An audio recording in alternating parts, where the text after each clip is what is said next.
Saturday morning. And that means it's time to catch up on the local and statewide high school sports scene. Welcome to High School Sports Talk on ESPN Radio 94.1. Now, here are your hosts, Matt Hatfield and Coach Ed Young.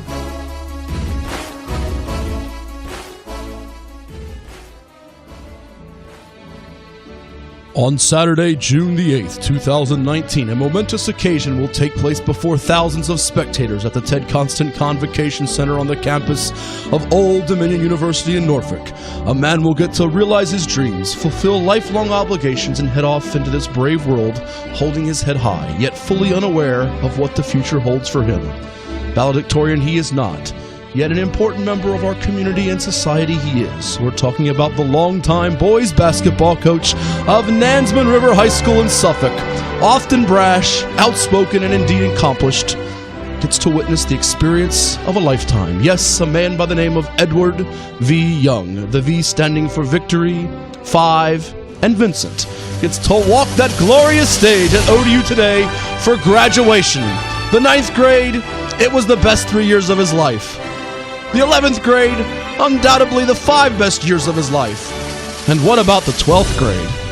The 12th grade, well, let's just say he really loved senior skip day, folks. His senior year was the best 10 years of his life, giving him plenty of senior moments. The time is here. That day, it has finally come. The diploma is yours, one Ed Young. We salute you, sir.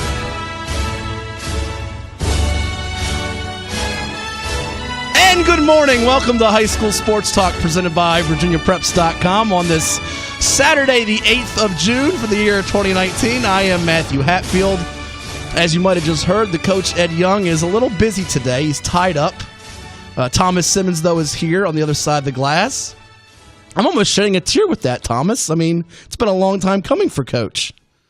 That was beautiful, Matt. You like that? It was pretty good. We have to thank our crack staff for putting it together.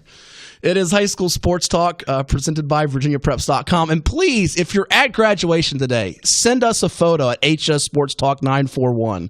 We'll put out any photo you send us. But if you get one of Coach in the cap and gown, I just want to tweet that out. HS Sports Talk 941 is our Twitter handle. We've got a jam-packed show for you today. We'll be talking with a couple of baseball coaches because, well, they thought they'd be playing in state championship games today. However, Mother Nature, not a fan of spring sports these days, and not really a fan of our teams locally here, as they've had some struggles here in the baseball, soccer playoffs when they get to the semifinal rounds.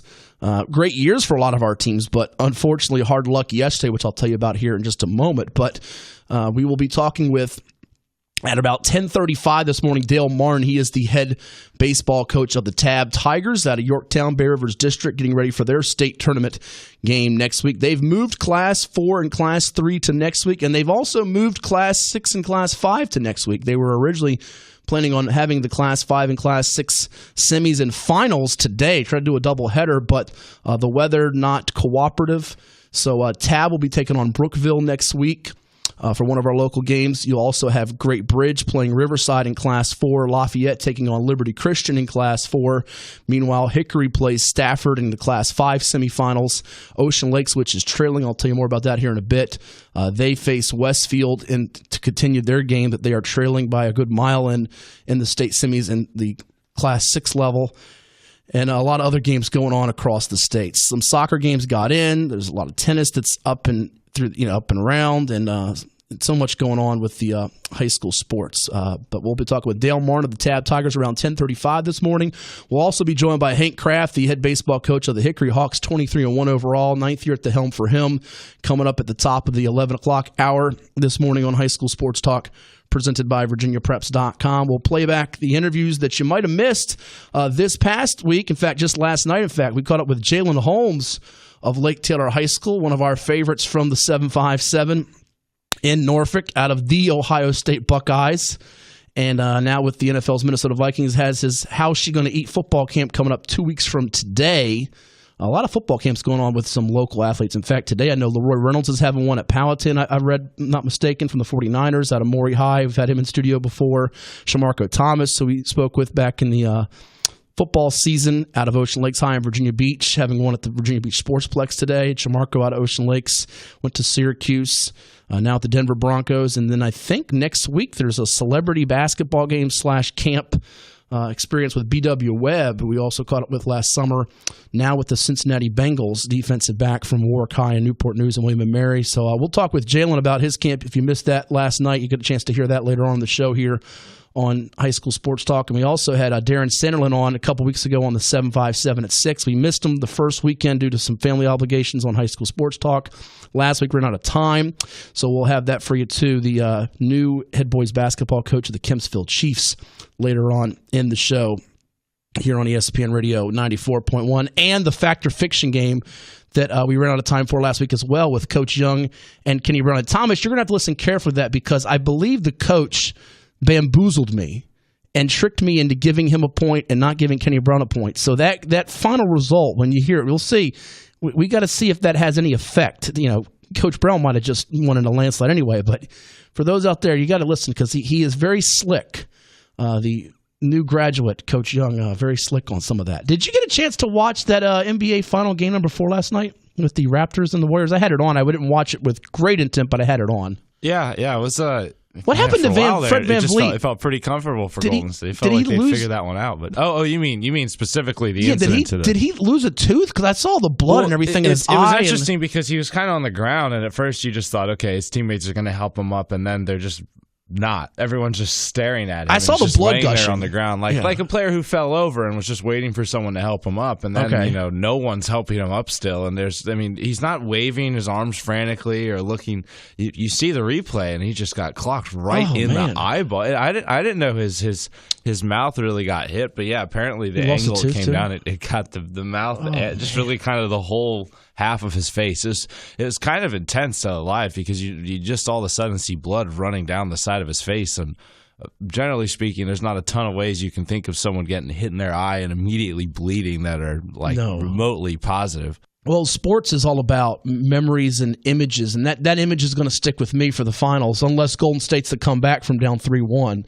Van Vliet just gushing blood. Raptor blood, by the way. Iggy being next to him, and you see him kind of Iggy like standing over him, and it's like, okay, what's Iggy going on here? There's no reason ugh. for Iggy to be talking trash at this point in the game, and then they kind of do that side pan, and you see just I don't know. It wasn't disgusting, but you just you realize something was wrong at that point. Yeah, well, they're one game went away from a championship. Hard to believe, hard to fathom in a lot of ways, given that I think a lot of people were saying, well, they get swept, and here they are with maybe the 5-game sweep if they finish it off on Monday night, which we'll have for you here on ESPN Radio 94.1. The phone line's open for you to call us. Anything you want to talk about in the world of sports. High school sports is our main theme and specialty each and every Saturday morning here on the program at 757-687-9494. Give us a holler at 757-687-9494 on ESPN Radio 94.1. I forgot to mention this last night on the 757 at 6, and I want to get it out of the way. Our good buddy Frank Edgar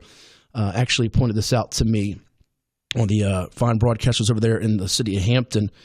Brought this to my attention that you don't see, the Peninsula Pilots are up and going too. You got Tides Baseball, you got Peninsula Pilots too. And Hampton High School's Trey Morgan, we know about him, got the win on Thursday night for the Pilots, pitching 1 2/3 innings to secure the win for them. And it was his first outing as a member of the Pilots this summer, which now by rule they can have as many as 2 rising freshmen on the team. Very rare to have a freshman on the team for the Pilots.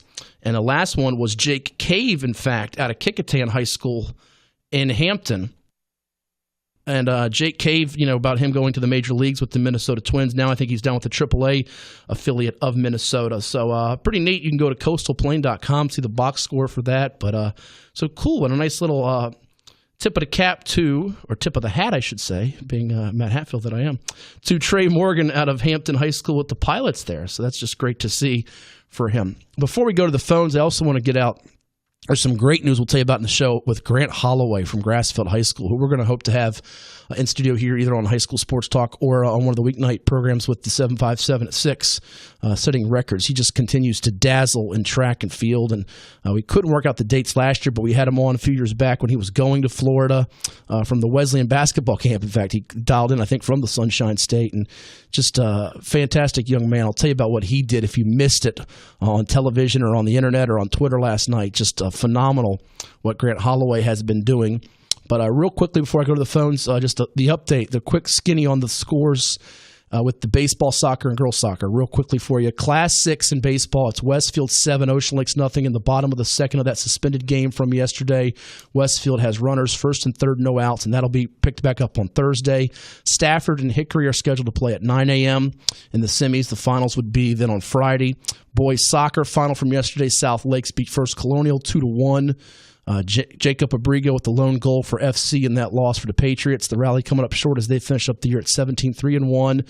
Then you have Charlottesville defeating Jamestown. Doubling up Jamestown. Yes, Jamestown, who I pegged would win the state championship, got doubled up by Charlottesville yesterday, 4-2. So they're done.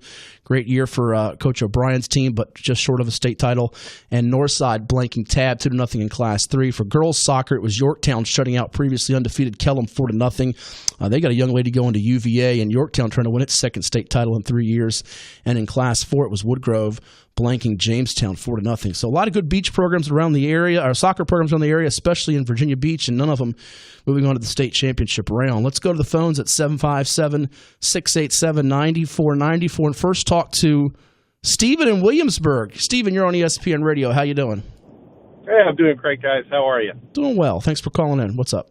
Oh, good. Well, I was just chiming in. You guys were talking about the NBA Finals, and I was a little bit surprised last night that they came out of the box pretty well, but I thought they'd had a little bit more success with Clay out on the floor. But, kind of looking the way Toronto's playing, I even if they had KD out there, I don't know that they could hang with Toronto. I think Toronto's making great plays and great shots, and I don't know what they see about Cousins out there. He's I told my kids, I said, this is what it looks like if they let Daddy go out to play with the big boys on the court. He was turning the ball over. He can't move.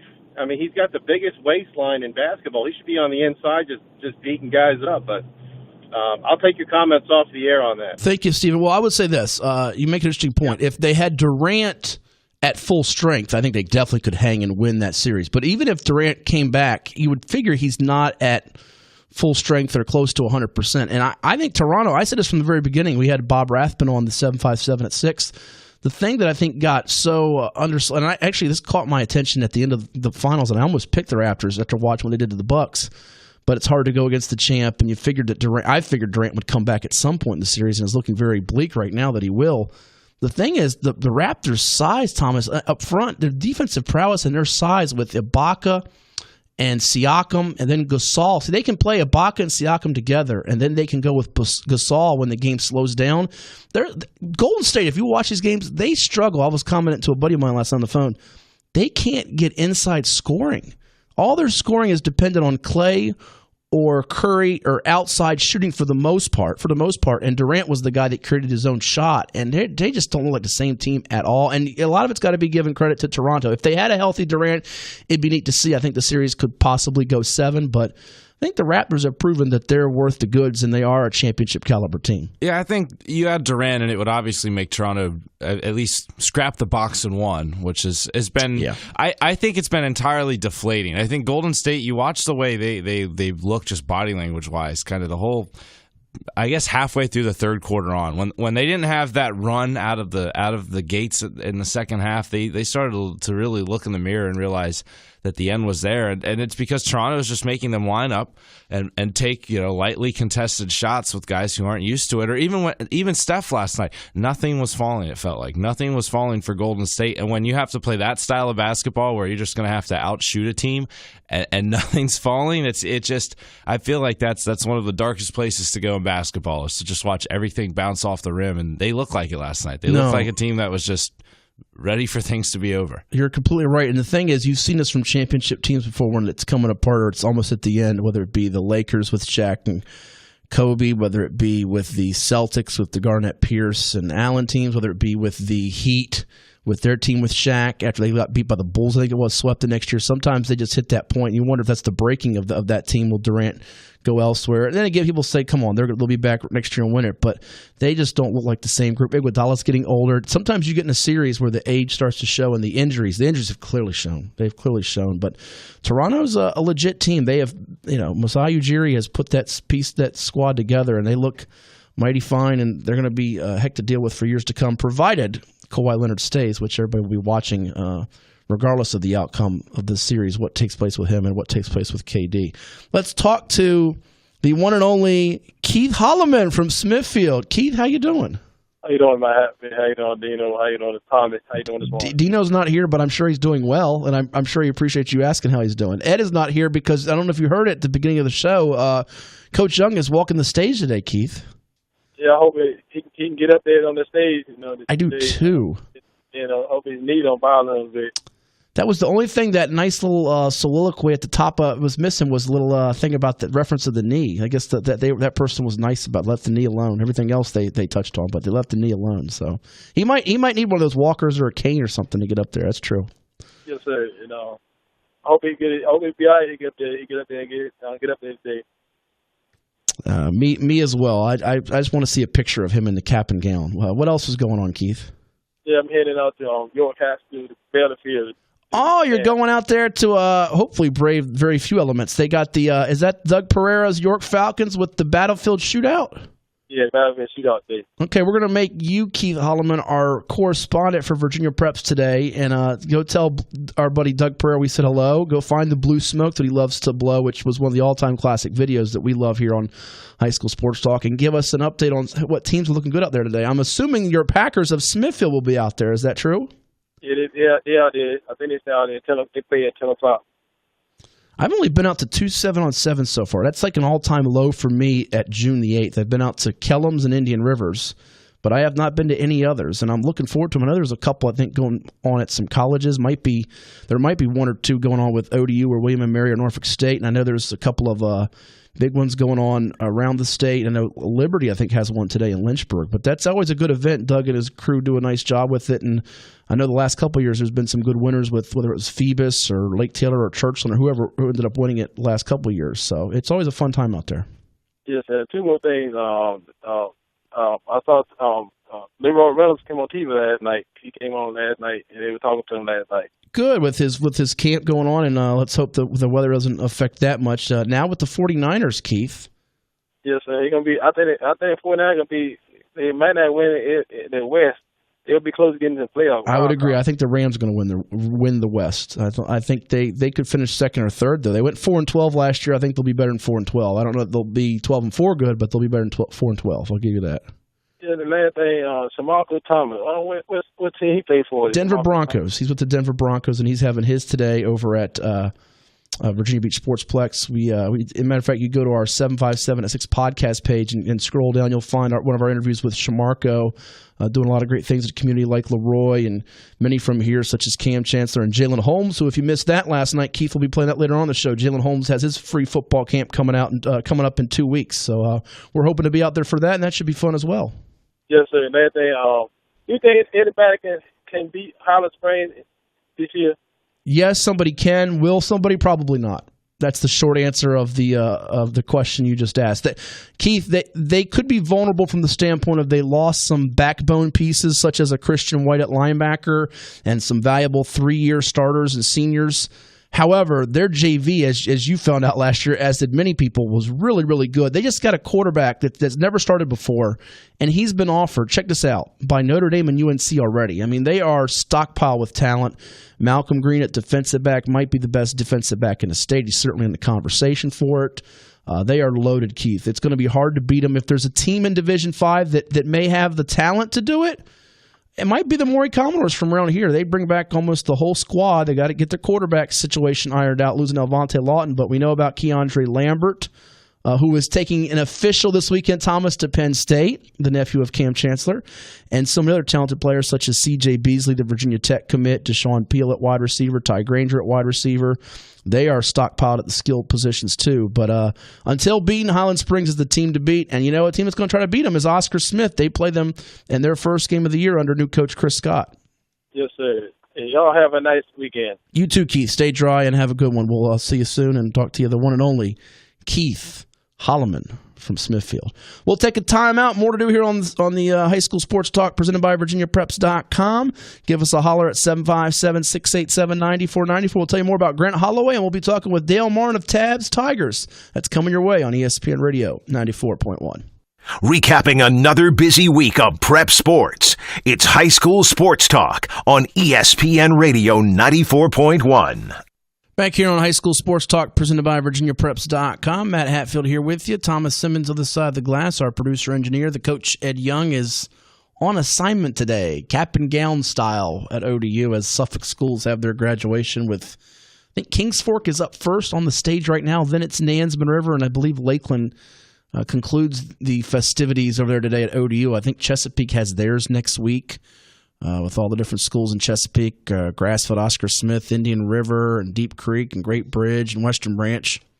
Speaking of Chesapeake, as we segue, we sort of teased it last segment, Grassfield High alum and former Virginia Beach Mustang star Grant Holloway out of Chesapeake just broke Ronaldo Nehemiah's 40-year-old collegiate record in the 110-meter hurdles last night. He wins the NCAA championship by 0.02 seconds. And that's not all he did. He broke not one, Thomas, but two collegiate records at the NCAA Track and Field championships. That's his 7th and 8th career national titles for this young man, a junior at the University of Florida with the Gators. His teammates Akeem Sonny Brown, Raymond Edevequo, and Ryan Clark joining them in breaking the NCAA record in the men's 4x100 relay with a time of 37.97, beating rival Florida State by 0.11 seconds. They're the first collegiate team ever to break the 38-second mark. And Holloway edged Kentucky's Daniel Roberts. And interestingly enough, about a week or two ago, I watched on the SEC Network, I think there was a conference meet where Roberts, it was like a gasp in the arena that he actually beat Holloway in something. People, that's how good Holloway has gotten, where it's a shocker if he doesn't win. He's that so talented and accomplished and so driven too, and just a great young man as well. But he edged this time Daniel Roberts of Kentucky by 0.02 seconds with a time of 12.98 to win the men's 110-meter hurdles. The collegiate record of 13 was set by Ronaldo Nehemiah 40 years ago. Ronaldo Nehemiah went to Maryland. So we're talking about going back to 1979. And Roberts, by the way, who's no slouch, if it wasn't for Holloway, we'd talk so much about Roberts at Kentucky. He tied the record. This was the third straight 110-meter hurdle championship for Grant Holloway. Also the three-time reigning champion in the indoor 60-meter hurdles, winning it each of the last 2 years. I tell you what, just incredible. Won the 60-meter championship this year at the NCAA Indoor Championships. His 8 titles breaks the Florida school record of 7 held by Marquise Dendy. Fantastic job by Grant Holloway. And I asked the question, I defy anybody to give us one at 757-687-9494. Is there a better athlete in any sport from here that hailed here from the area and played high school sports? Remember, he was a great football and track standout at Grassfield. Anybody that's more accomplished or better than him right now? I mean, Percy Harvin was rather dazzling at Lansdowne with football, basketball, and track, but Holloway, I just see Olympic gold in his future. Doesn't it sound like this guy's going to be winning an Olympic gold in the next year or two? Yeah, he should at least be in the mix for the team or over in the – where are the next Olympics? That's a great question. That's what Google's for. Why don't you Google it? I have no idea off the top of my head. 2020. That would be next year, right? That would be next year, wouldn't it? I think so. Wow. That's soon, huh? Yeah. Summer Olympics will begin Friday, July 24th next year, Sunday, August 9th. It looks like is it in Tokyo? Looks like it's in Japan. That's cool. Yeah. They're going to have all kinds of future stuff there. Yeah. So that's the countdown's already jetpack races. Matter of fact, if you go to Olympic.org, you'll see the countdown has already begun. 411 days till the Olympics.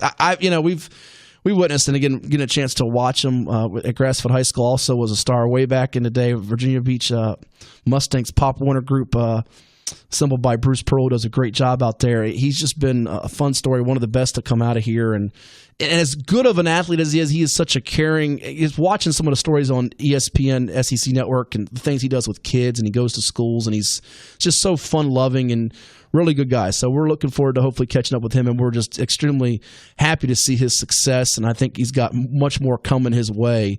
As that is no small feat what he's doing with track and field. So if there's someone out there that you think is on par with him, I'd love to hear who it is. But we're also putting up today on our HS Sports Talk 941 page, and you can check it out and give us nominations for your 757 nominations of the 2018-19 high school sports calendar school year for the following: top male athlete, top female athlete, best game, and coach of the year from this past year for high school sports.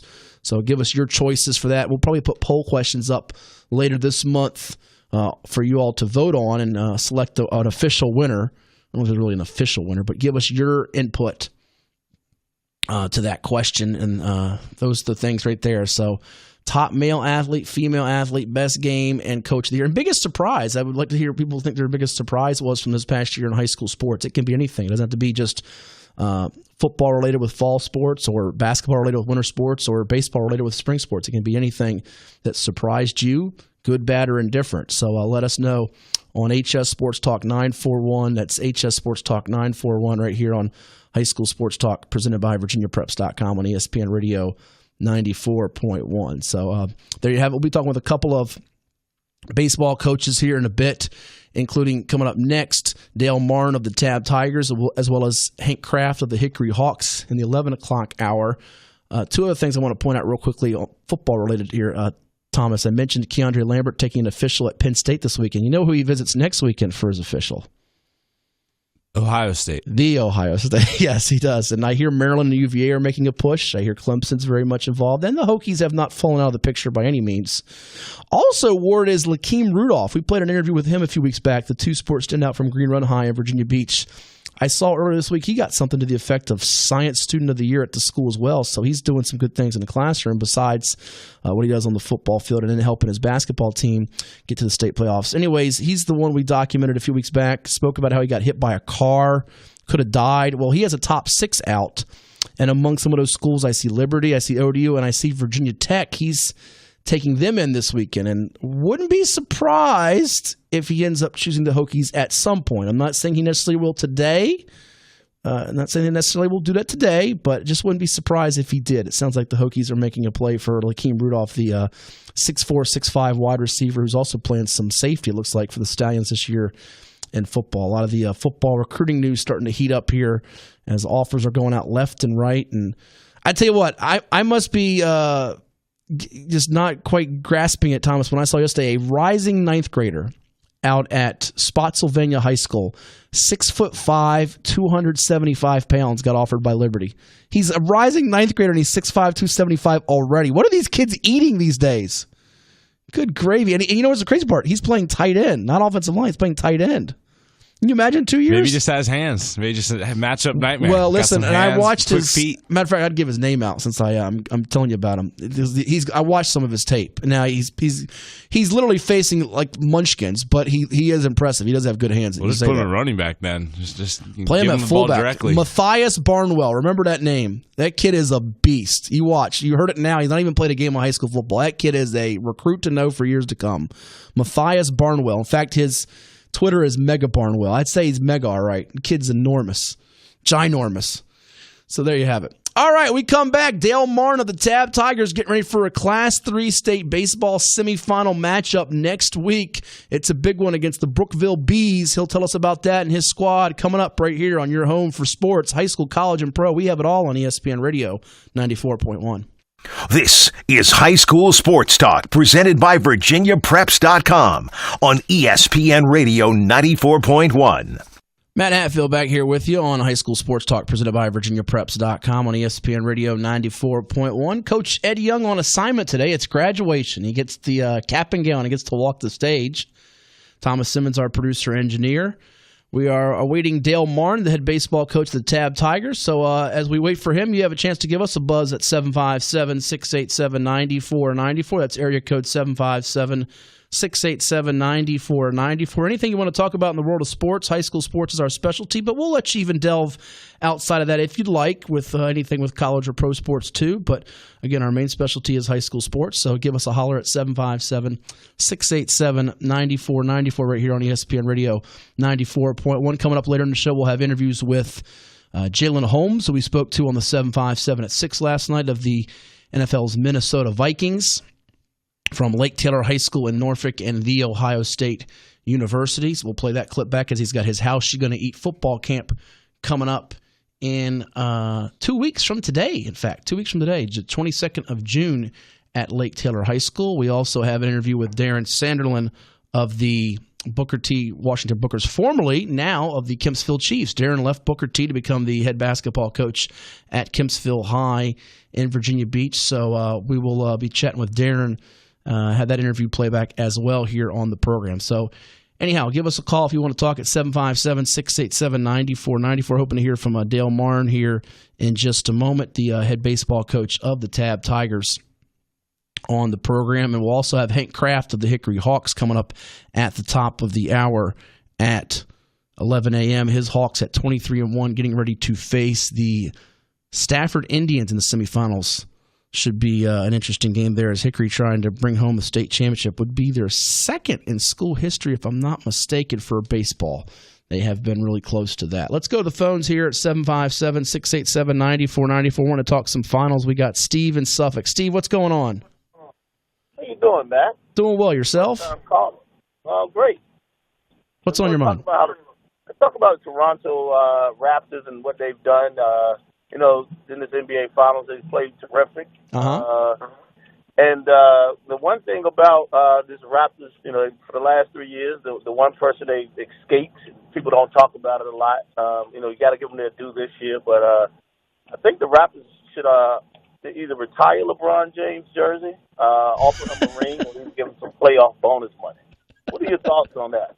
Appreciate the call, Steve. Well, it's funny you say that. I mean, you could say that for sure. I mean, LeBron not being in the way and not being in the playoffs has enabled potentially Kawhi Leonard to get his second championship here in, 5-6 years? Got one with the Spurs, and that is a good thing. And I tell you what, this is not looking good for Steph Curry, Thomas, before we go to see Dale Marn here on hold. He could be 1-2 now with out Durant in some of these big spots. Not too good for Mr. Curry, he's had an up and down playoffs. He was getting hammered for a couple weeks there. That game 3 against the Rockets when he missed that layup and people were crushing him. Then he had the great couple of weeks and he was getting anointed, and now he's getting ripped apart again. But you make a good point there, Steve. Very true.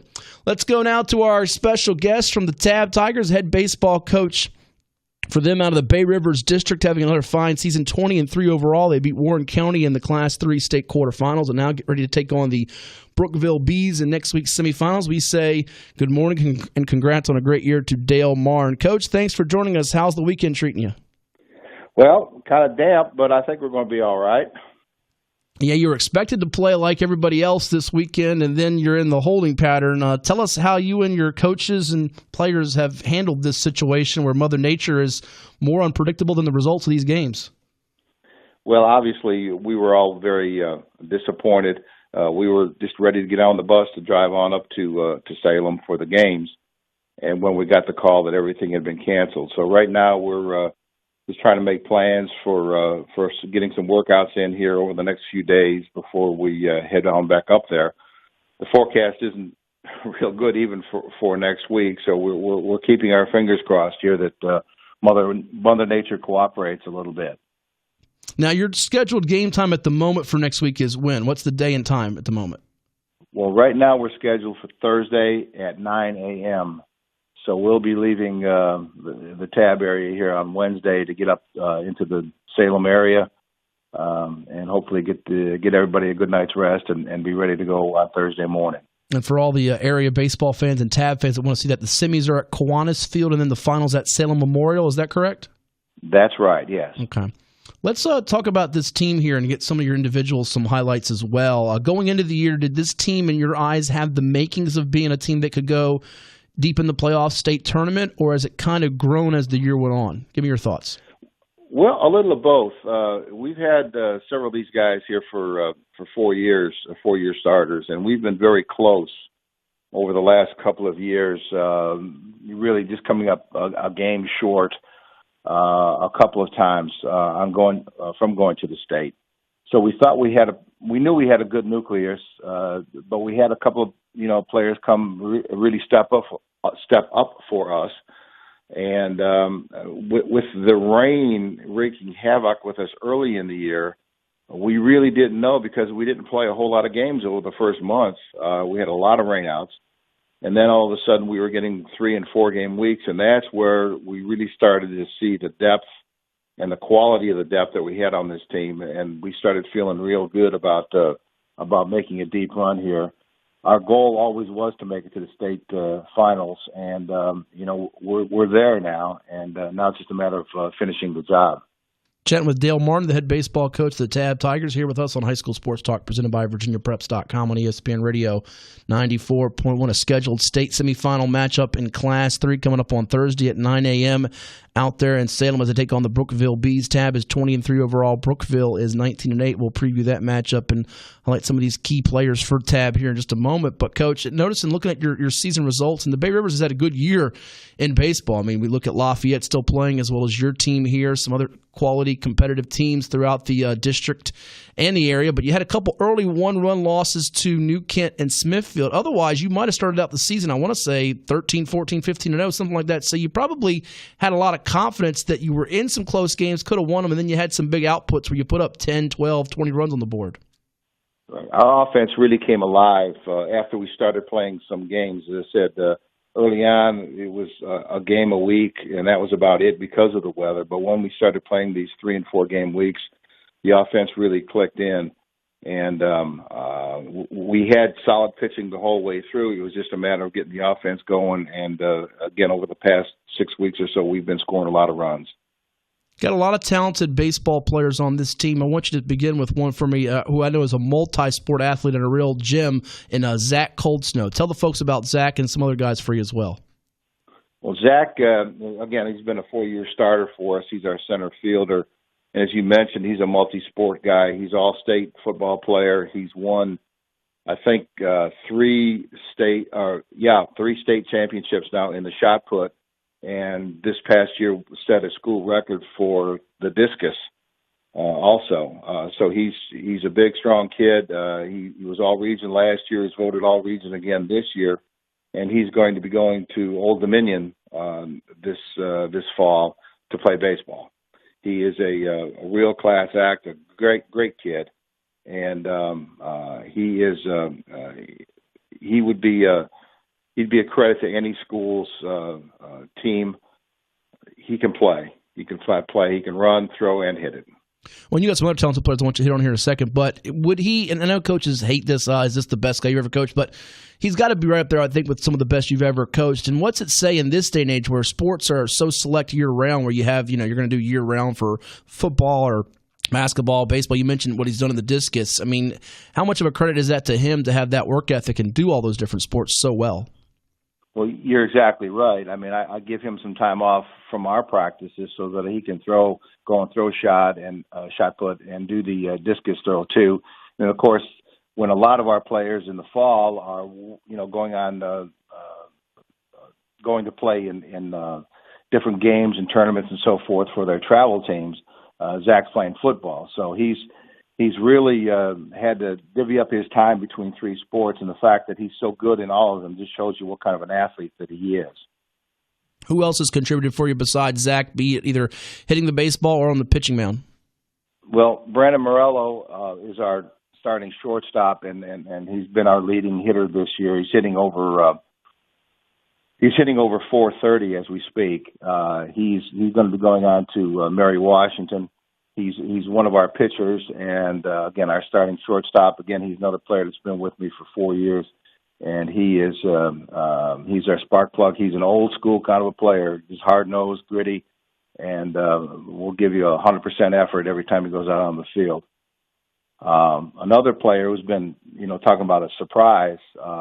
Another leading hitter on our team is a freshman, Caden Hilberger, who's also hitting about 430. And we knew that he would be good. I had no idea that he would have this kind of a year for us. So for a freshman hit 430 in the Bay Rivers district, when you're facing a lot of D1 arms, almost every game you're seeing a D1 arm. To hit 430 as a freshman, he's got a very, very bright future. Yeah, sounds like it. How much, too, has the help been with some of those veterans, like you mentioned, Brandon and Zach and others? Has that helped his maturation process in your eyes? Well, he's a quiet kid, and he's the kind of guy that needs to have some older veteran leadership, as you mentioned, to kind of help him through the over the bumps and tough spots that inevitably you get in baseball. And they've kind of nurtured him a little bit and helped him get through this thing without getting a swelled head, number one, and then number two, on the other side, when you have an 0 for 4, don't take it with you. Just remember that tomorrow's another day.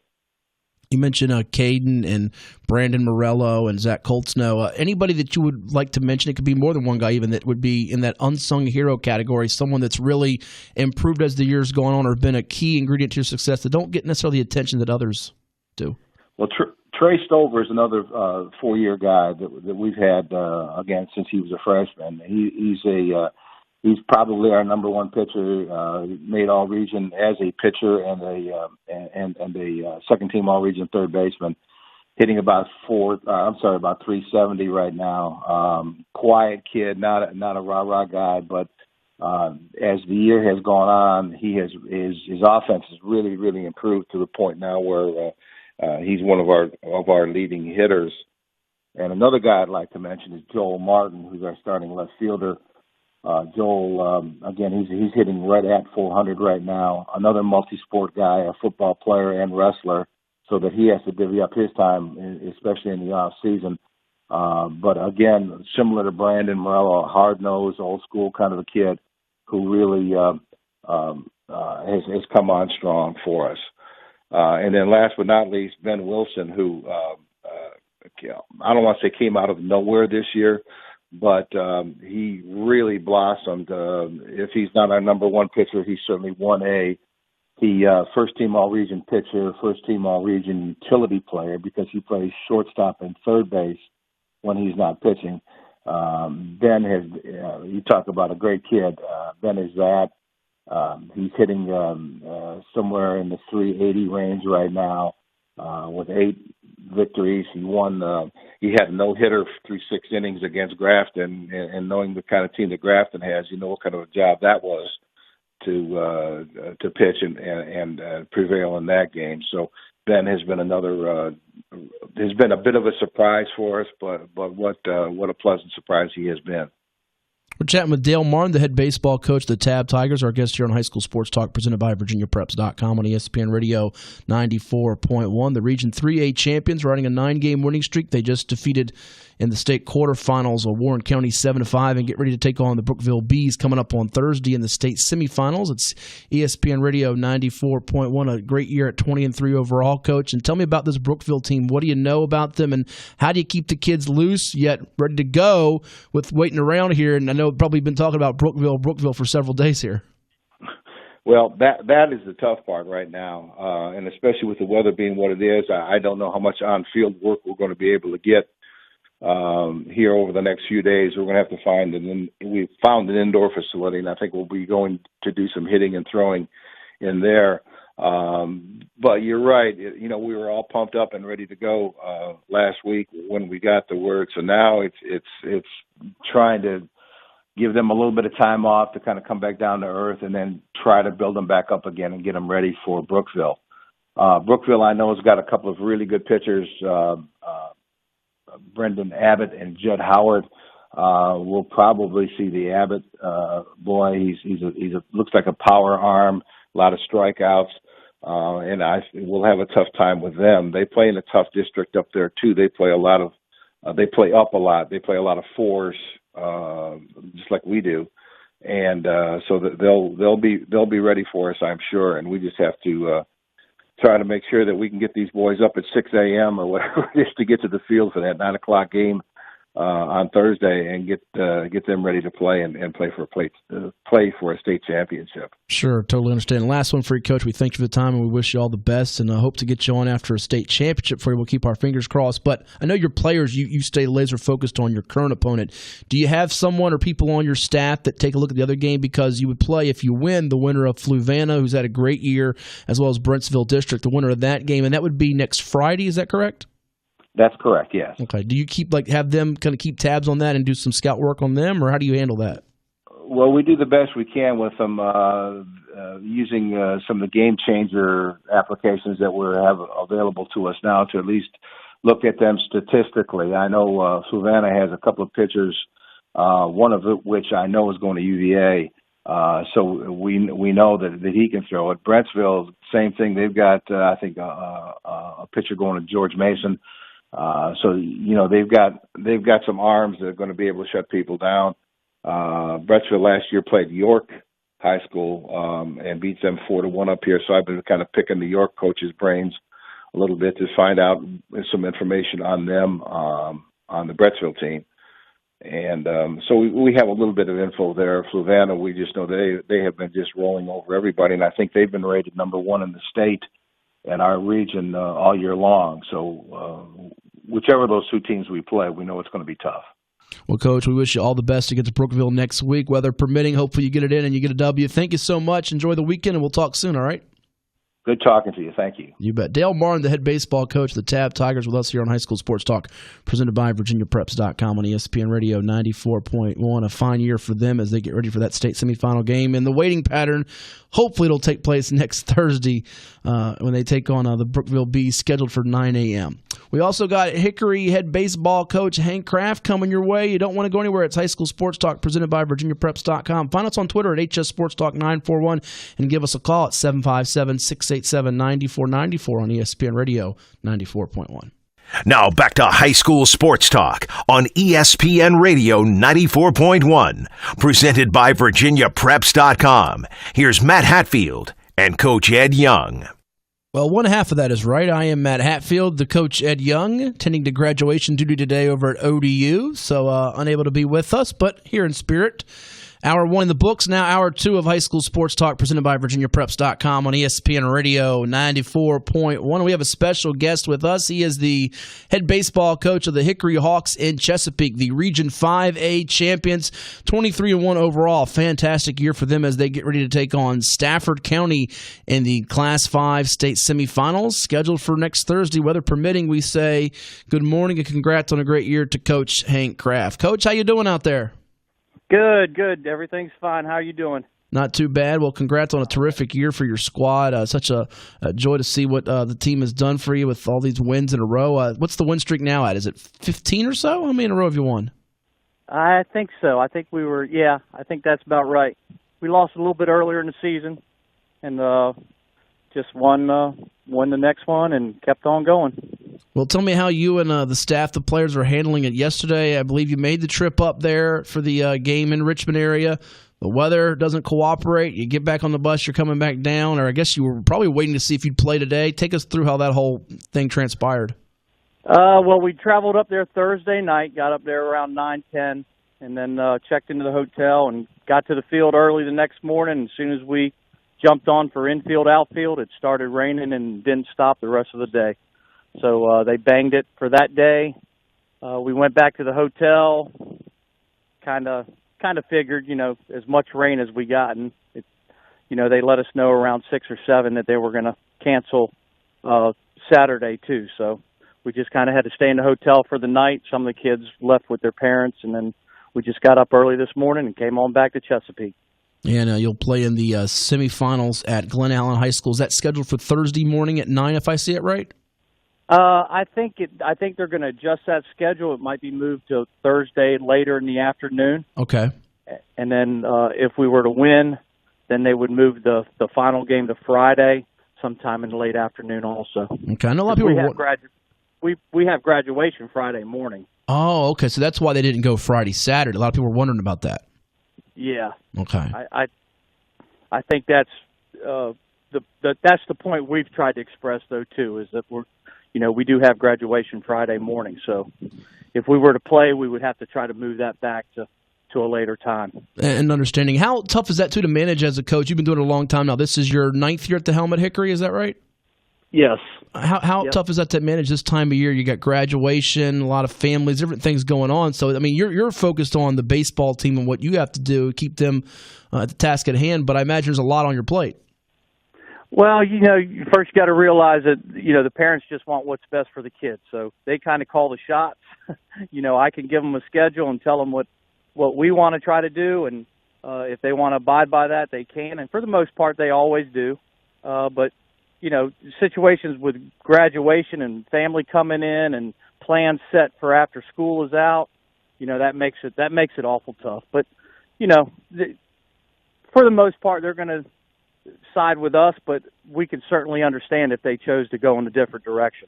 Sure. We're talking with Hank Kraft. He is the head baseball coach of the Region 5A champion Hickory Hawks. Our guest here on High School Sports Talk, presented by VirginiaPreps.com on ESPN Radio 94.1. Coach Kraft played his baseball at Great Bridge High in Chesapeake from 86 to 88. Also played in college at the Citadel. Helped them capture a couple of Southern Conference championships and make it to the College World Series his sophomore year. Finished number 6 in the country. That's got to be one of the best achievements. You've done a lot of nice things in your career, but that's got to be right up there, doesn't it, Coach?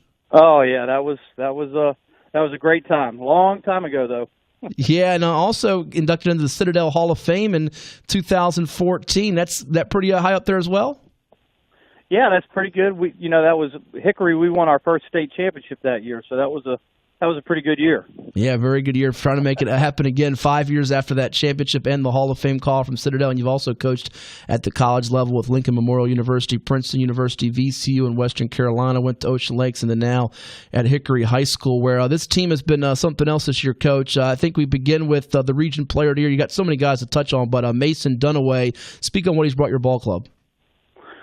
Well, I've had a lot of good players, but he's probably the top as far as leadership and being a good teammate and just kind of leading us in the direction that we want to go. He's he's the glue that kind of holds us together, and he's just a very special kid, high character kid, and just a great baseball player, very instinctive, just knows the game, knows the ins and outs, and he'll if I need him to move a guy over, he'll move a guy over. If I need him to get a big hit, he'll get the big hit. He's just a special player. Shortstop, pitcher, and he's committed to JMU, correct? Yes. Is he playing shortstop there, or? That's the plan. I'm pretty sure he's going to have a lot to say about that. So. Sure.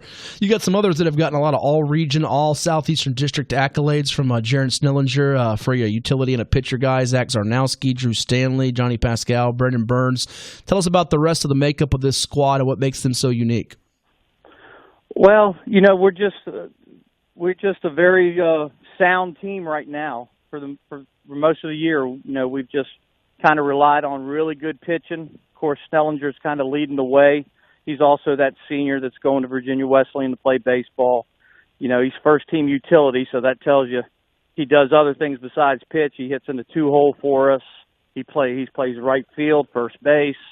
He's kind of done it all. He's just a great player and a great leader also. Our other players are younger, and we're just very solid when it comes to pitching and defense. Hitting sometimes is going to waver.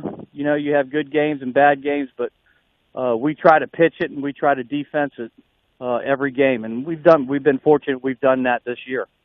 And playing a very good schedule. I mean, out of league. I mean, you look at in league just alone, you got Western Branch and Grassfield and Deep Creek and just so many good teams. Nansemond River, list goes on and on in the Southeastern District. I dare say you've been in it a long time. It's as good as any district in the state, is it not? I believe so, and I believe our schedule down the stretch, when you're talking Western Branch, Great Bridge, Grassfield, Indian River, Oscar Smith, those last 8-9 games, we were in battles, and that's kind of gotten us ready for postseason play. So, it is very demanding, but it's also a good thing because it prepares you for what's coming up next. Well, I imagine it's tough, too, when you're in the middle of this journey to kind of look back on. But you've played so many good battles, as you mentioned, in the district. But one that kind of sticks out and kind of following your journey from afar here was that marathon game you had with Western Branch, who, like your program, is used to competing for district, regional, state championships on a regular basis. How much did that game kind of have an oozing confidence effect as you moved forward from it when you kind of look back at it now? Well, first of all, I didn't have a great coaching game that game. So, I kind of put us in a difficult situation, but credit goes to the kids. They just, I think our kids love to compete, and I think most teams do, but we compete at a high level, so I think we're a little bit different. And they just, they were ready to stay out there all night if they had to. So, the joy of competition is there for them, and they really love that. And that's, as a coach, that's all you want your kids to do is just go out there and compete. First game of the region tournament, you play Nansemond River, who's no ordinary 8 seed. You beat them 1-0. Pitching gets it done for you. Then you get Morey in the semis, 11-2, and then you have Minchville with a shutout in the region championship, 8-0. You turn around and get in the state quarters. And I want to hit on this a little bit. The Prince George game. Prince George, a defending state champ. I kind of thought from afar that could be a state championship game. You get them in the quarterfinals, and you beat them 3-1. So your pitching has really been on point here for this postseason. Yeah, I got 3 guys, and I got 2 or 3 other guys that I can bring in, and I feel very confident in. And I can throw 5, 6 guys out there, and truly believe that they're going to give us a good chance to win the game. Of course, we're led by Jaron Snellinger, Drew Stanley, who was the Region Player of the Year last year, and Tyler Bowes. Those are my really top 3 guys, and they've just dominated when they pitched. And it's just, we talk about, having a good pitching staff, putting the ball in play, and these guys have done that the whole season.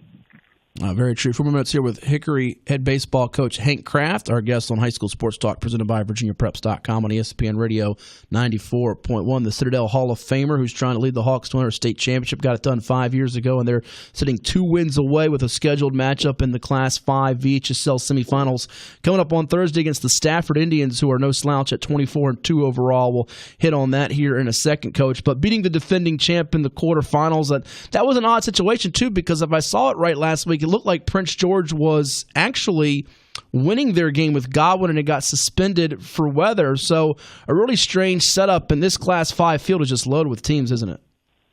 Oh, yeah, and I think the Richmond area is really high this year in baseball. So, I've heard some great things about Mills Godwin and even Stafford, and it's going to be a tough battle. And Halifax County's still in it too. So, we could possibly be facing some really good teams. I know Stafford's going to be no slouch. They have a starting pitcher that's really good, and it's going to be pretty good baseball once we get on the field and play, if we do get on the field and play. At some point you will, we hope. And you mentioned Halifax just shutting out Stonebridge 11-0 in the quarterfinals. They've been a machine all year long, too. Is there a guy, you touched on some of the big names for you, like Dunaway, who's going to JMU, and Snellinger, Virginia Wesleyan, Stanley, who made Region Player of the Year last season, and others. Is there 1 or 2 names that you would say has been a breakout performer, an X factor, someone that, hasn't been on your radar going into the year, but has really stepped up and being key to your success? I think Brandon Barnes, our third baseman, he's a junior. Johnny Piscali, our left fielder, he's also an infielder, probably will play shortstop for us next year. Colby Smith is a sophomore at second base. Scott Crossan is a center fielder for us. It's a junior that's been injured. Those guys have all, we expected them to be good players, but they've just kind of exceeded our expectations. They've handled it very well, and they're just, they're a part of a team. So, we're not asking them to, hit 10 home runs or anything like that. We're just asking them to play baseball that they can and do the best they can, and think of the team when they're doing stuff, and they've been able to do that. Last one for you, Coach. And they're all good. They're all good players too. Really good players that have bright futures and at possibly the next level. Yeah, you got a well-rounded team. I mean, just looking at the list of names that made either all-district or all-region, it's very impressive to see almost a dozen guys on that list, and well-deserved. And the last one, Coach, I thank you for your time this morning and wish you all the best next week and beyond. You've been coaching now at the high school level almost a decade here. You've coached college. What do you love most about high school baseball, coaching it? And then tell the folks about Hickory High School. What do you love about this group of guys and being there? I just love teaching the game. I have great coaching staff. I have Scott Decker, who's been a longtime friend of mine, and Vince Zebra, who's an old retired baseball coach from Norfolk area. And we just try to teach the game the best we can. And we got kids that love baseball. We got parents that support our program. And I think Hickory is very special. I have a booster club that helps out and does anything that, most anything that I ask. And it's just, Hickory's just a great place to be and just a great baseball area. Well, that's Coach Hank Kraft of the Hickory Hawks, the Region 5A champions, 23-1 overall on the season, getting ready for the state semifinals against the Stafford Indians. Scheduled for Thursday. We hope they get the game in and they get a chance to move on to the state championship and bring one home for the 7-5-7 on Friday. Coach, congrats on a great year. Wish you all the best. Enjoy your weekend and stay dry, all right? Thank you, sir. I appreciate it. You bet. Hank Kraft with us here on ESPN Radio 94.1 High School Sports Talk, presented by VirginiaPreps.com, doing a fantastic job with that Hickory Hawks program, which I would argue is as good as any baseball team in the state this year, regardless of division. It's hard to peg and project who's the best when they play different regions and who matches up with who, but the resume speaks for itself, and the tradition they continue on over there in Chesapeake with the baseball. Great baseball year in and year out. We've seen Western Branch win championships. We've seen Grassfield and other teams in the Southeastern District competing for them. Great Bridge is still alive, by the way, this year, 2 wins away in Class 4, and here's Hickory trying to capture their second in 6 years with Coach Kraft and riding a long winning streak, too. We're going to take a timeout. More to do here on High School Sports Talk, including Darren Sanderlin and Jalen Holmes, plus Fact or Fiction with Ed Young and Kenny Brown. That's coming your way on ESPN Radio 94.1.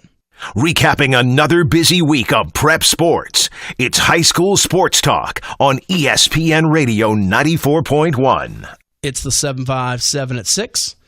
And at this time, we're joined by a special guest. He is a defensive lineman in the NFL with the Minnesota Vikings out of Lake Taylor High School in Norfolk. Won a national championship with the Ohio State University Buckeyes and has a free football camp coming to his alma mater, Lake Taylor, on June the 22nd. How's She Gonna Eat is what it's called. Free camp again for ages 11 to 17, 9 a.m. to 2 o'clock p.m. Register at JalenHolmesFootballCamp.com. And we say hello to Jalen Holmes. Jalen, how you doing out there? How's life in Minnesota? It's pretty well. I'm in Columbus right now, though. Oh, you're in Columbus. Okay.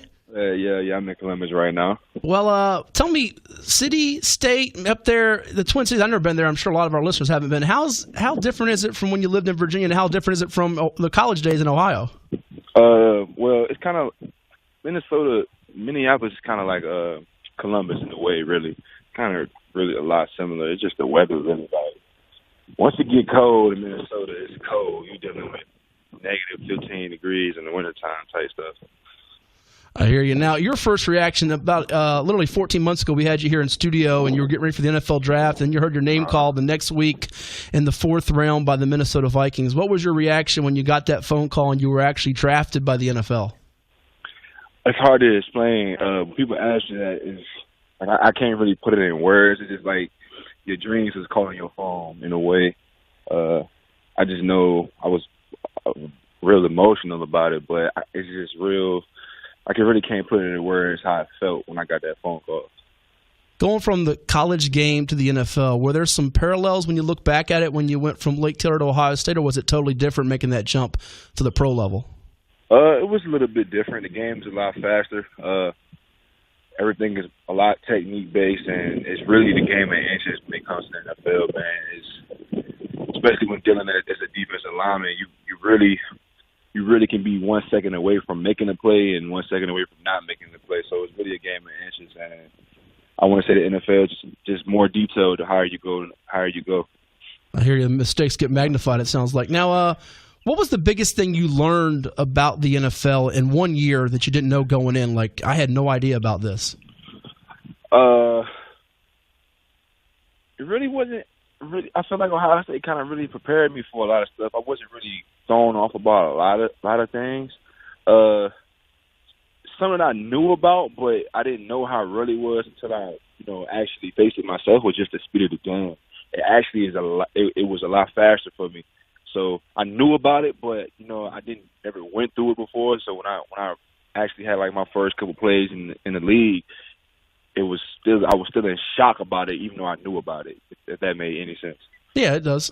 Were you put through any of the rookie hazing? Yeah.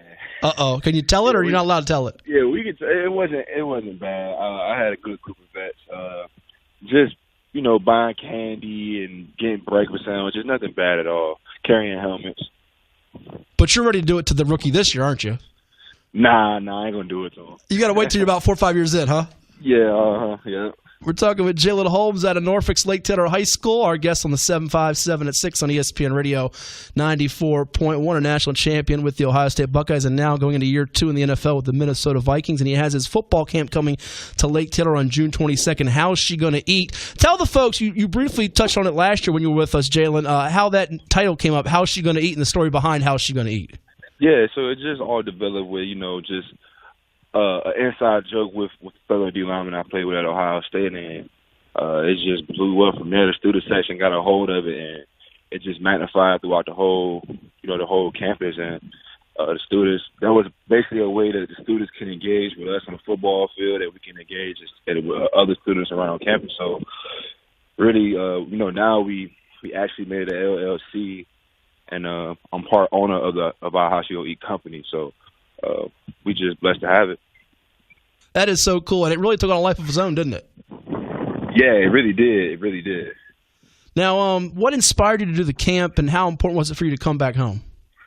So just growing up, it was different camps that, different people had, and I just remember going to Chancellor's Camp as a kid and the cookouts that he used to have, and I just always told myself, like, when I get to the NFL, I'm going to do something like this. So to have it back in my high school that I played football at and went to school at is a blessing. It's humbling for me, and I'm just glad I can do it.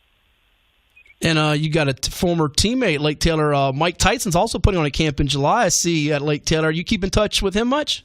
Yeah, man. We talk all the time. I actually was just talking to him yesterday, and yes, he's having his camp July 20th, a month after mine, and I feel like it's just kids from that area should take full advantage of those two camps. It's a camp a month, one in June and one in July.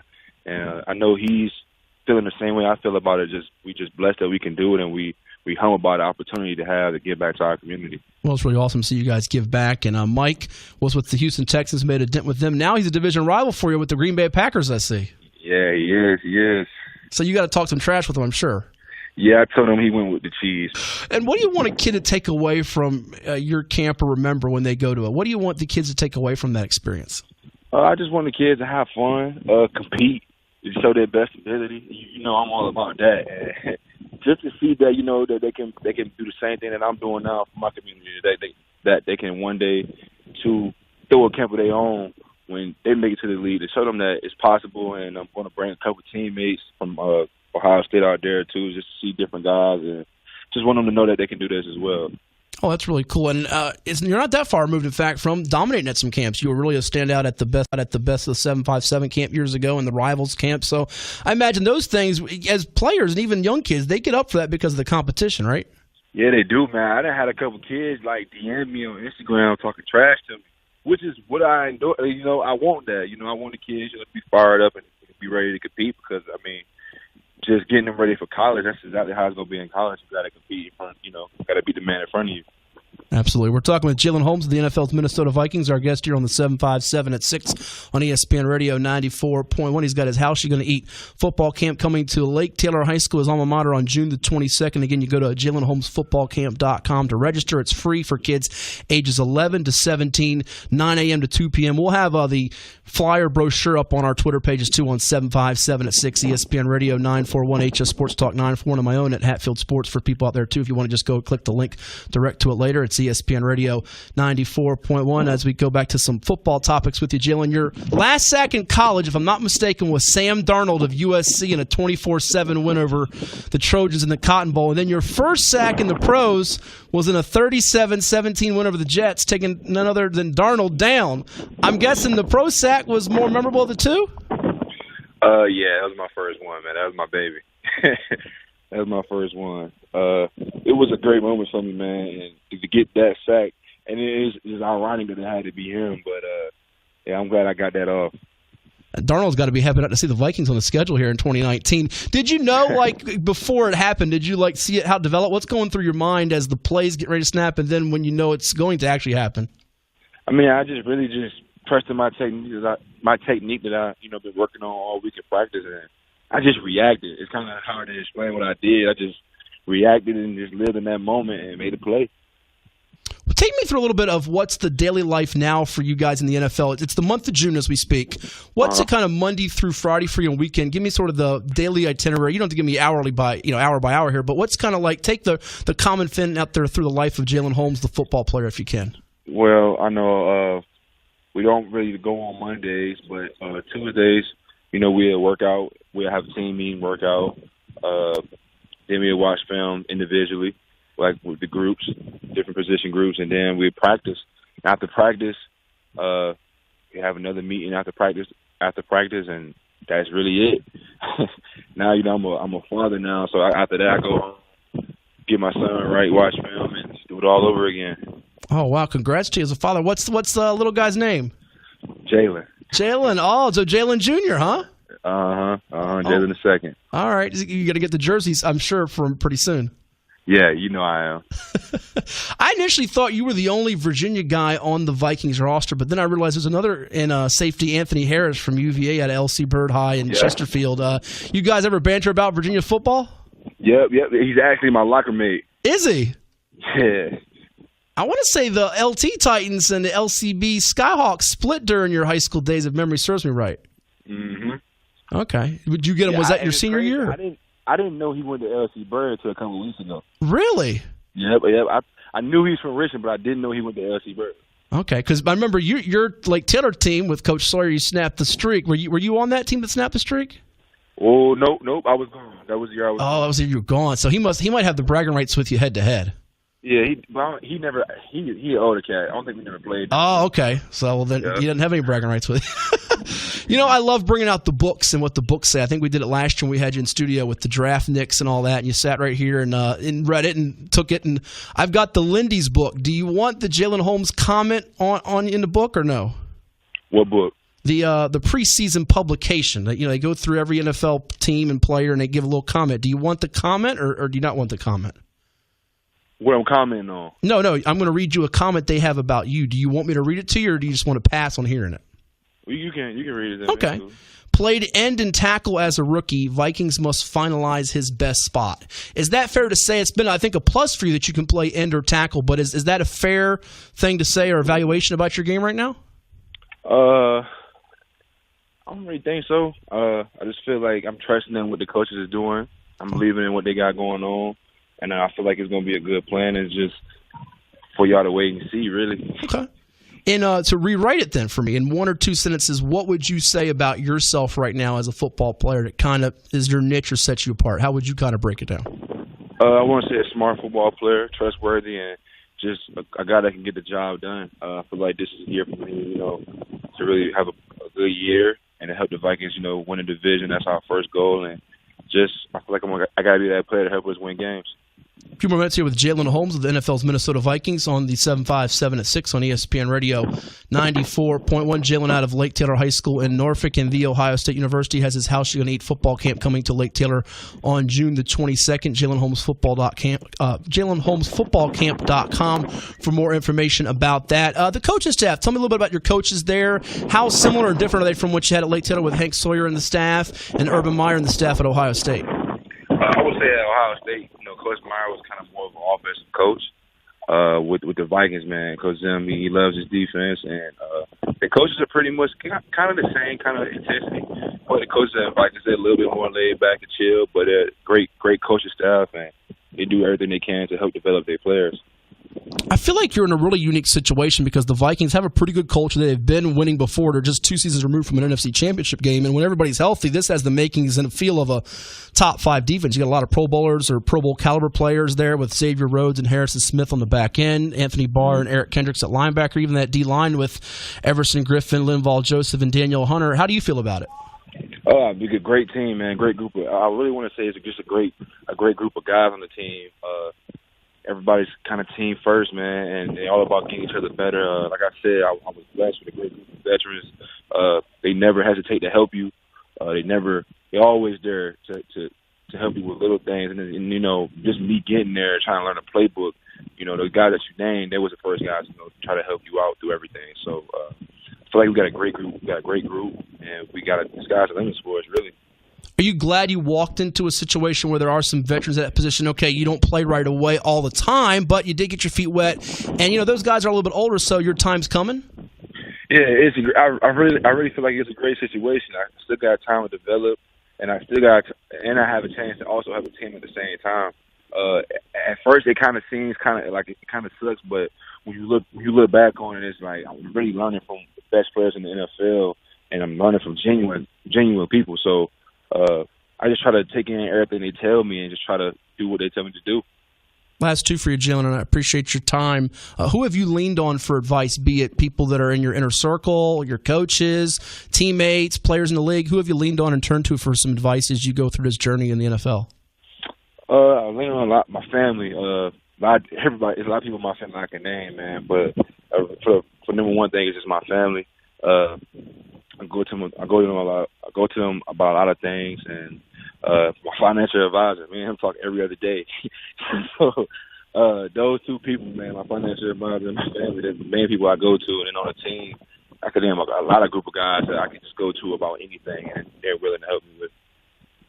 Good deal. And lastly, if someone wants to get involved in terms of helping you with things with the camp, how can they do so? Is there any way they can reach out or get a hold of helping with the camp coming up in a couple of weeks for the kids? Actually, right now, as far as the volunteers, man, we all like locked in, man. Okay. So right now, I appreciate the offers of trying to help, but right now we all kind of like locked in. I got a lot of people that signed up at one time. So I mean, for real, I'm at the point where people just want to come out and just enjoy the vibe and just, you know, cheer these kids on while they're at camp. I would love that. Awesome. Well, again, JalenHolmesFootballCamp.com. It's a free camp for the kids, ages 11 to 17. It should be great for the community and area to see Jalen coming back home and have the kids get an opportunity to see an NFL player and maybe be one themselves one day. It's 9 a.m. to 2 p.m. at Lake Taylor High School on the 22nd of June. Jalen, thank you so much. Enjoy your weekend, and we'll see you in a couple weeks, all right? No problem, man. Thank you for having me.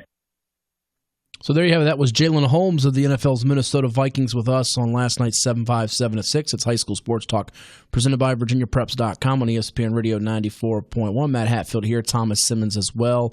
Coach Ed Young on assignment today, getting his cap and gown. When we come back, we've got Darren Sanderlin, new boys basketball coach from Kempsville High School in Virginia Beach. He was a star Booker at Booker T. Washington and at Norfolk State. We caught up with him recently, and you'll hear that interview coming up on ESPN Radio 94.1.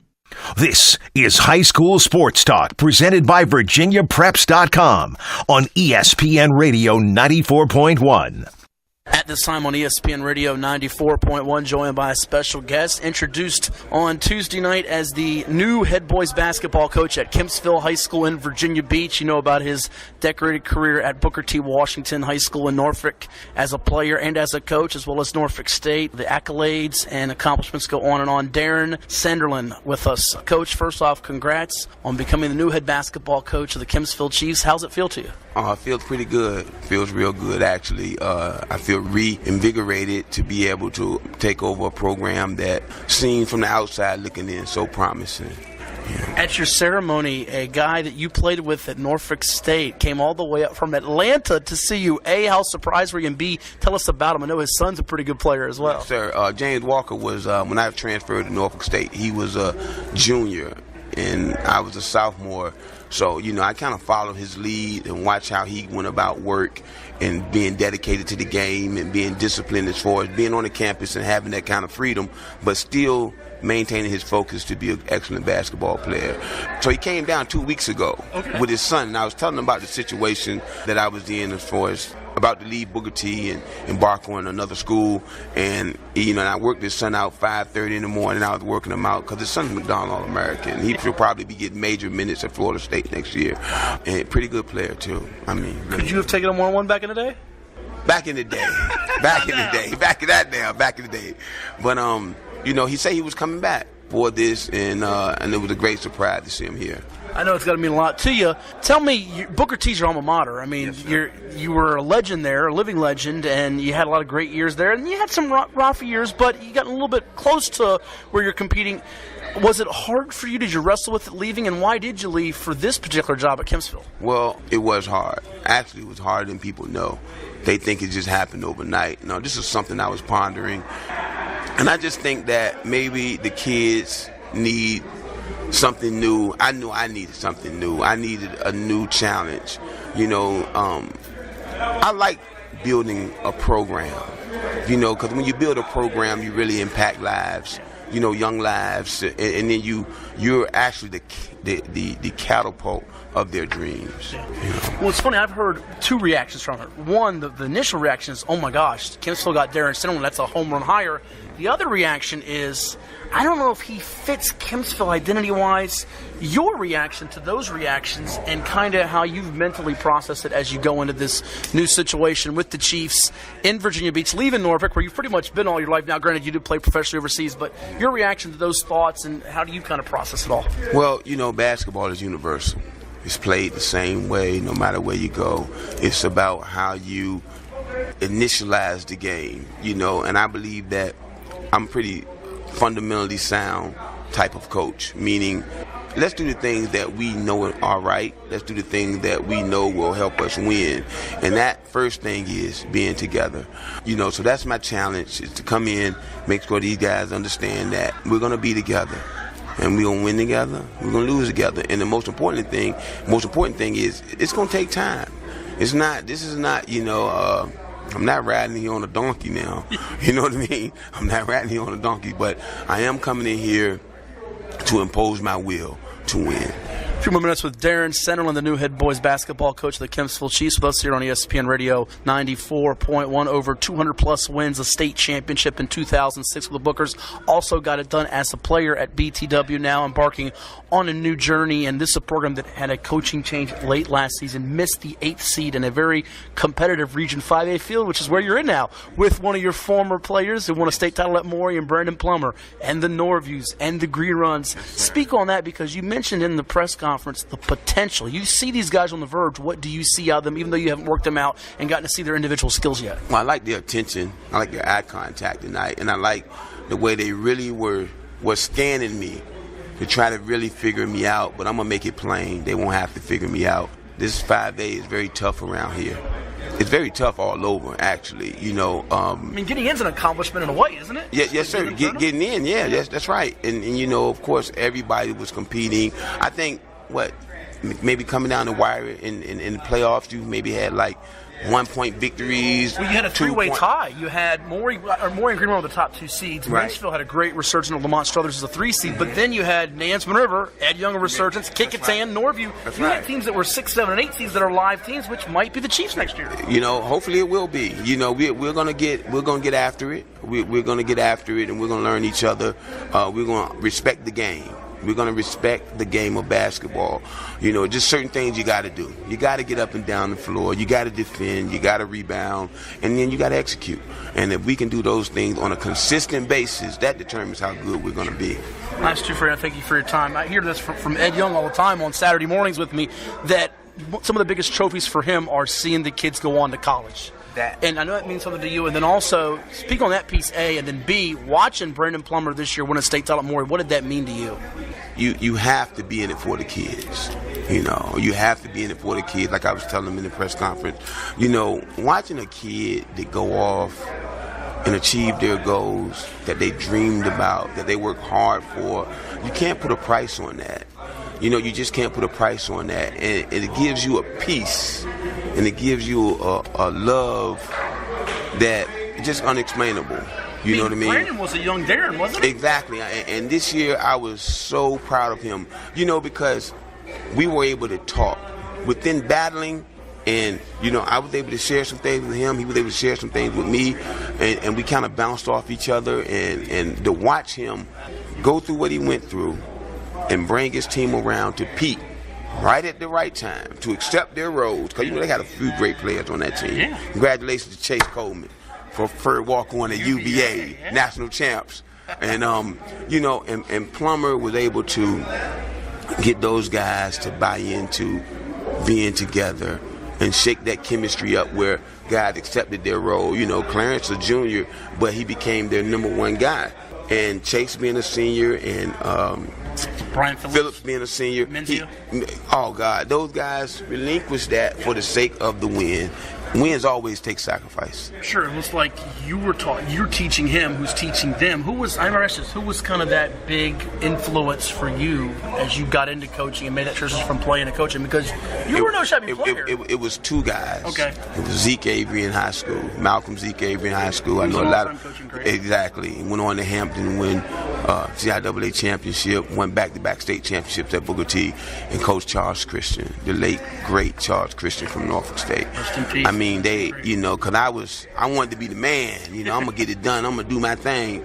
And they said, no, sir, you're going to learn how to win. And I appreciate both of them for teaching me that.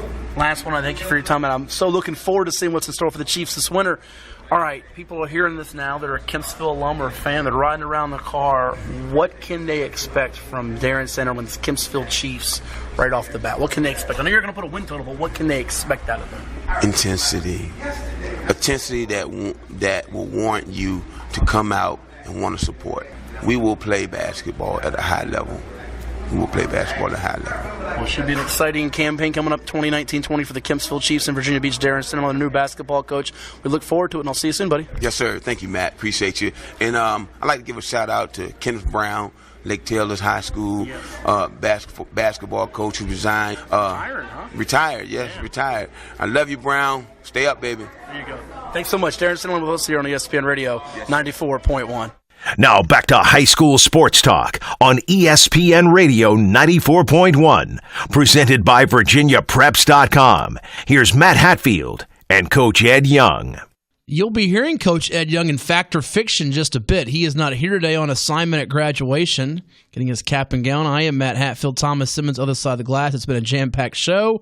We've talked with Tabb baseball coach Dale Marn, Hickory baseball coach Hank Kraft. You heard interview playbacks with Jalen Holmes of the Minnesota Vikings out of Lake Taylor High with his football camp 2 weeks from today, and new Kempsville basketball coach Darren Sanderlin, and so much more. And Thomas, we can't get to Fact or Fiction with Ed Young and Kenny Brown before we say good morning to a Hall of Famer. Our very own Hall of Famer. We put him in the Hall.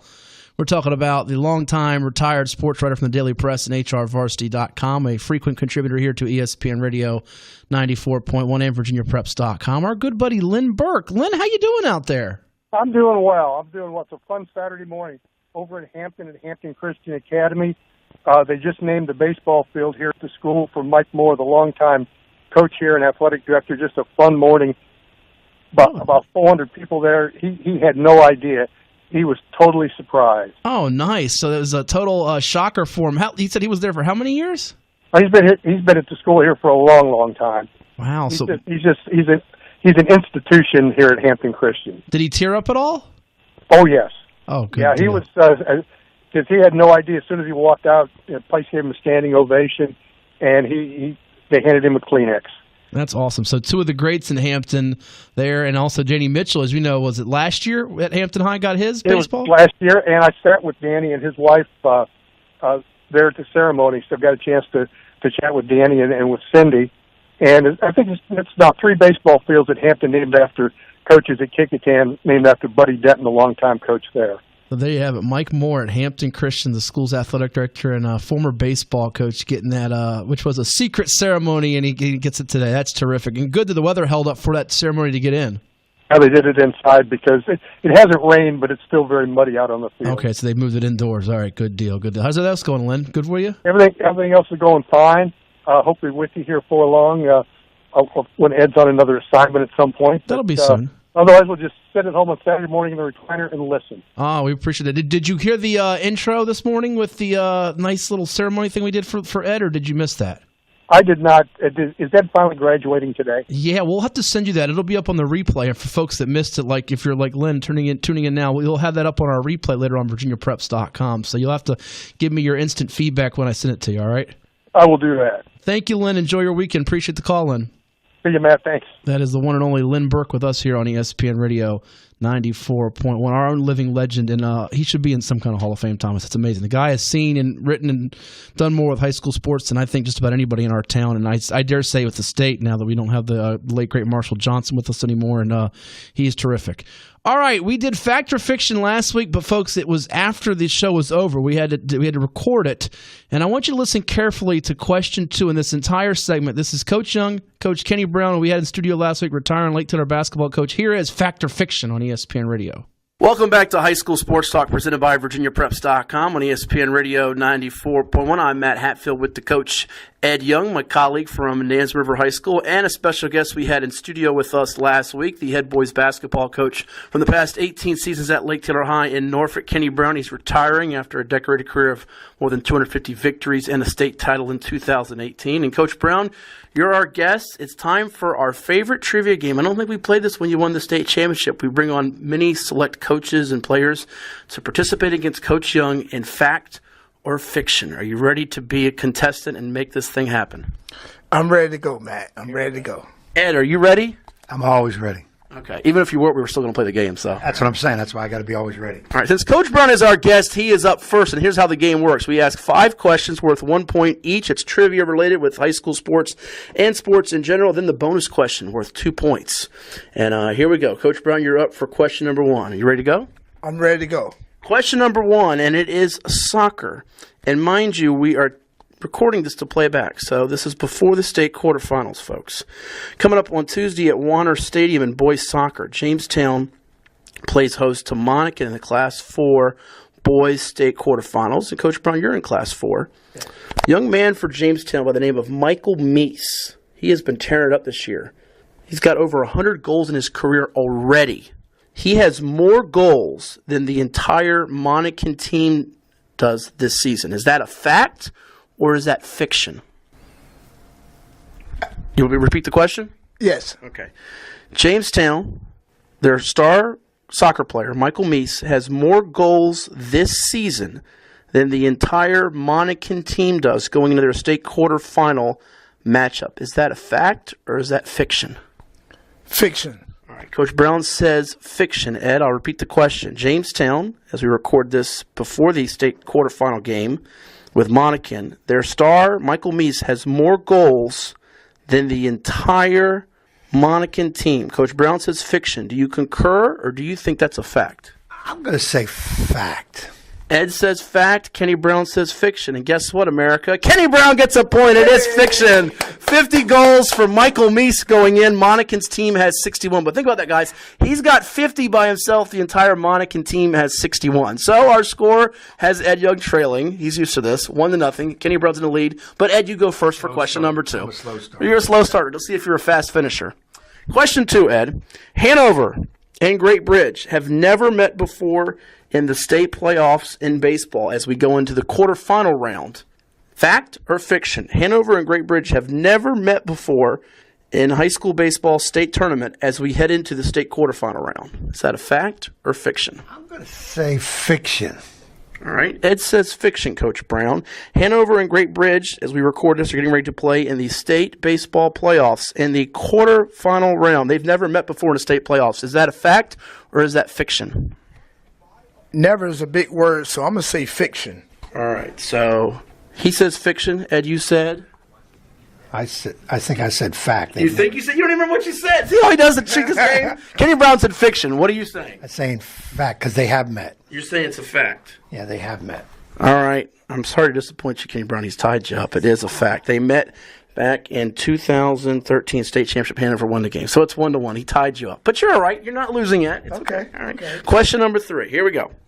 Question 3, we're deadlocked at 1 apiece with Kenny Brown and Ed Young here on Fact or Fiction on High School Sports Talk, presented by VirginiaPreps.com on ESPN Radio 94.1. Coach Brown, since realignment went into effect at the start of the 2013-14 school year, the Eastern District has sent at least one boys basketball team to the state championship round.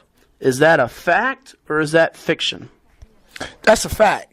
All right, Coach Brown says fact, Ed. Since realignment took place at the start of the 2013-14 school year, the Eastern District has sent at least one boys basketball team to the state championship round. Is that a fact or is that fiction?